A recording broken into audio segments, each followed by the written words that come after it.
au football après pour l'Olympico. 21h50, Emmanuel Langlois. Et plusieurs centaines de personnes ont pris part à une marche blanche en hommage à Justine Vérac dans son village natal de Saint-Céré dans le Lot. La jeune femme tuée il y a 2 semaines après une soirée dans une discothèque à Brive. Le suspect, un homme de 21 ans, est depuis mis en examen pour viol, séquestration et meurtre. Il a été placé en détention provisoire. Un nouveau refus d'obtempérer, ça s'est passé la nuit dernière dans le 8e arrondissement de Lyon. Un automobiliste s'est d'abord arrêté à la demande d'un policier avant de redémarrer brutalement, traînant au sol l'un des agents. Le fonctionnaire est blessé. L'auteur des faits n'a toujours pas été arrêté. 1 an après Glasgow, la diplomatie mondiale a de nouveau rendez-vous au chevet du climat. La 27e COP, la conférence de l'ONU sur le climat, s'est officiellement ouverte aujourd'hui à Sharm el-Sheikh en Égypte.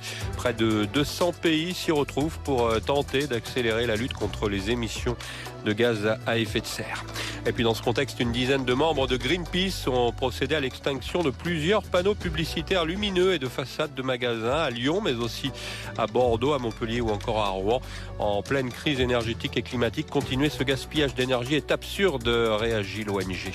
À 19 ans seulement, enfin, Holger Rune crée l'exploit face à Novak Djokovic. Le Danois a remporté tout à l'heure à Paris-Bercy son tout premier Masters 1000, 18e joueur mondial qui pointait au 103e rang à l'ATP en début de saison. Il a fait tomber le sextuple vainqueur du tournoi en 3-7, 3-6, 6-3, 7-5.